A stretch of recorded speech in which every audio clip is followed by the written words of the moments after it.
अपनी तरफ से दिल्ली की 70 की 70 विधानसभा सीटों की वीडियोग्राफी लेने की कार्रवाई शुरू कर दी है। फॉर्म 17C लेने की कार्रवाई शुरू कर दी है। अब मैं एक बार फिर आप लोगों को कह रहा हूं कि पॉलिटिकल पार्टीज अगर साथ दें, कांग्रेस और आम आदमी पार्टी, तो 45 दिल्ली की 45 सीटों पे चुनाव दोबारा करने की क्षमता हम रखते हैं, क्योंकि ईवीएम के द्वारा, मशीनों के द्वारा फ्रॉड हुआ है दिल्ली के इलेक्शंस में भी। ये बात थी एक। और दूसरी, उससे भी महत्वपूर्ण बात यह है कि एक दूसरा विषय है। अभी 17 तारीख को, आप सब लोगों को पता है, 18 तारीख को जो राजीव कुमार जी है, उनका जो टर्म है वो खत्म होने वाला है। और सीईसी की जो मुख्य चुनाव आयुक्त हैं, उनको चुनने की पैनल जो है, उसकी मीटिंग फरवरी 17 को है। ऐसी ये अखबार में खबर भी आई।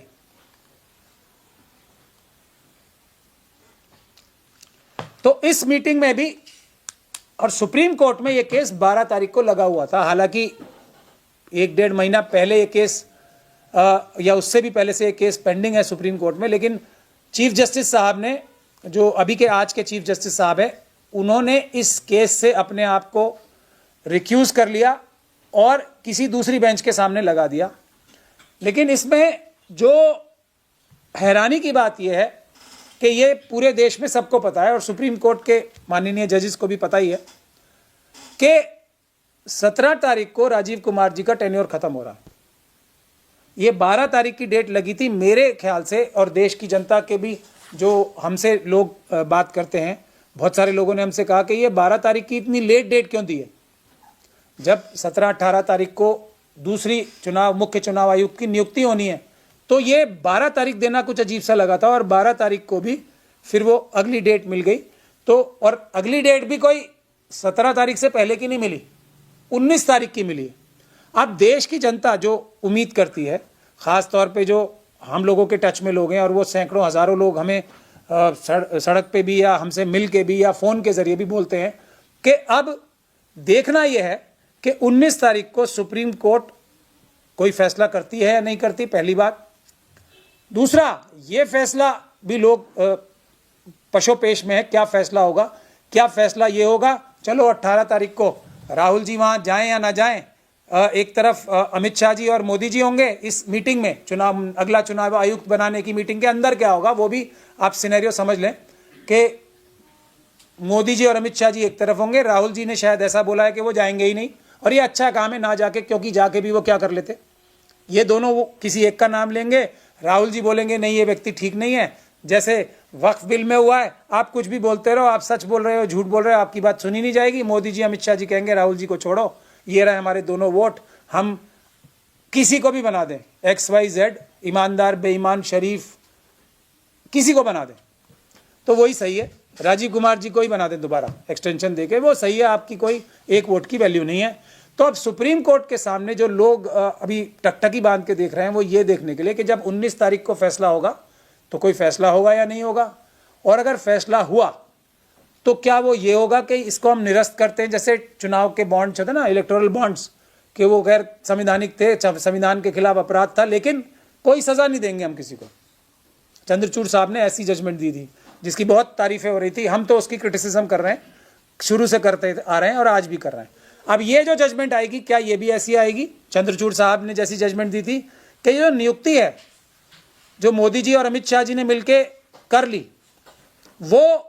गैर कानूनी है, क्योंकि सुप्रीम कोर्ट की गाइडलाइंस के खिलाफ है जाके वो, क्योंकि इसमें तीसरे मेंबर जो होने चाहिए वो चीफ जस्टिस ऑफ इंडिया होने चाहिए। ठीक, अब गलत तो करार दे दिया, लेकिन जो हो गया सो हो गया, भूल जाओ उसे। अब आप लोग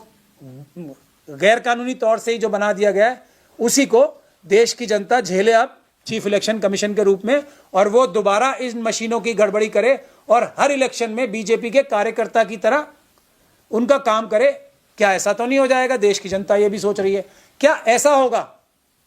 ये भी एक विचार जो लोग हमें बता रहे हैं, क्या ऐसा भी हो सकता है? पूछ भी रहे हैं हमसे, हम तो कह रहे हैं कुछ भी हो सकता है भाई, लेकिन क्या होगा ये हम अभी नहीं कह सकते। तीसरा विचार जो लोगों के मन में आ रहा है वो ये आ रहा है, क्या ऐसा होगा 19 तारीख को फैसला होगा, या 19 तारीख के बाद भी 2-4 10 दिन 15 दिन 1 महीना 1.5 महीने बाद फैसला होगा, तो क्या वो ये भी हो सकता है कि सुप्रीम कोर्ट ये कहे कि ये सारी चीजें गैरकानूनी थी, और उस तरह फैसला नहीं करेंगे हम जैसे चंद्रचूड़ साहब की जजमेंट में आया था वो फैसला कि जो हो गया सो हो गया, भूल जाओ, जो हजारों करोड़ रुपए चुरा लिए गए। क्या चुनाव आयोग के खिलाफ ये भी हो सकता है कि जो नियुक्तियां थी वो गलत थी, हम तीनों चुनाव आयोग की नियुक्तियों को निरस्त करते, ठीक, और निरस्त करने के बाद ये कहते हैं कि किसी दूसरे व्यक्ति को ये जो पैनल सुप्रीम कोर्ट की ओरिजिनल जजमेंट थी उसके हिसाब से बनेगा, और अगला मुख्य चुनाव आयुक्त जो होगा वो पैनल तय करेगा, और पुराने वाले की नौकरी हम खत्म करते हैं। तो ये भी लोग अंदाजा लगा रहे हैं और कह रहे हैं कि अगर ऐसा हुआ तो फिर कोई न्याय होगा, वरना न्याय का क्या फायदा अगर पक्ष में भी आए, पेशेंट डेड हो जाए और ऑपरेशन सक्सेसफुल में। तो ये तीनों चीजें हैं। लेकिन अब मुख्य बिंदु पे हम फिर आ जाते हैं कि हमारी सिविल सोसाइटी की और जो आरएसएस और बीजेपी के स्लीपर सेल्स हैं पॉलिटिकल पार्टीज के अंदर, खास तौर पे कांग्रेस पार्टी के अंदर,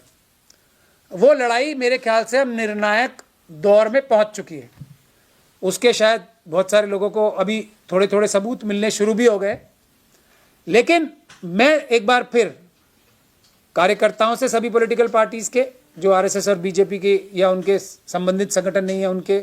अलावा पॉलिटिकल पार्टीज हैं, उनके कार्यकर्ताओं से एक बार फिर निवेदन कर रहा हूं कि वो अपने अपने जो नेता हैं उनके पास जाएं और उनको इस बात के लिए तैयार करें कि अब स्लीपर सेल्स की नहीं सुननी है। कोई भी व्यक्ति जो आपको ये कहता है कि आपको पेपर बैलेट के लिए बड़े लेवल पे आंदोलन नहीं करना है, और आंदोलन भी कैसा, अदालत के अंदर तो हमने सारे सबूत जुटाई रखे हैं, और जो नकली पिटीशंस डाली गई हैं हारने के लिए, खासतौर पे जयराम रमेश जी की जो सुप्रीम कोर्ट की पिटीशन है उसको विड्रॉ करने के लिए आप अपने नेतृत्व से कहें, क्योंकि उससे हमें बहुत बड़ा नुकसान हो सकता है। और वो मार्च में हियरिंग आ रही है, जो जयराम रमेश जी ने आरएसएस के कहने पे पिटीशन डाली है, हरियाणा हाई कोर्ट की जो हमारी जजमेंट आई थी हमारे फेवर में वीडियोग्राफी देने की, उसको डिफीट करने के लिए जयराम रमेश जी ने सुप्रीम कोर्ट में एक केस डाल रखा है। तो उसको विड्रॉ करने के लिए कांग्रेस के नेतृत्व से कहा जाए कि ये आरएसएस द्वारा स्पॉन्सर्ड पिटीशन है, और दूसरा ये भी कहें कि जन आंदोलन, और हम तो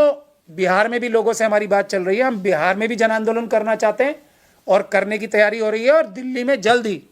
हम आप लोगों को ऐलान करेंगे तारीख का एक बड़ा आंदोलन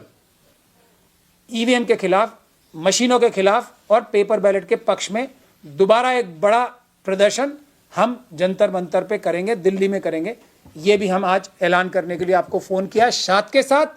अगर आम आदमी पार्टी और कांग्रेस वाले अभी भी स्लीपर सेल्स की बात सुनना छोड़ दें तो 45 के करीब पिटीशंस दिल्ली में मेरे ख्याल से लगनी चाहिए, क्योंकि इतनी सीटों पे तो धांधली से बीजेपी जीती ही है। ये आज का प्रेस कॉन्फ्रेंस का विषय था। आप लोग आए, मैं आप लोगों का बहुत बहुत धन्यवाद।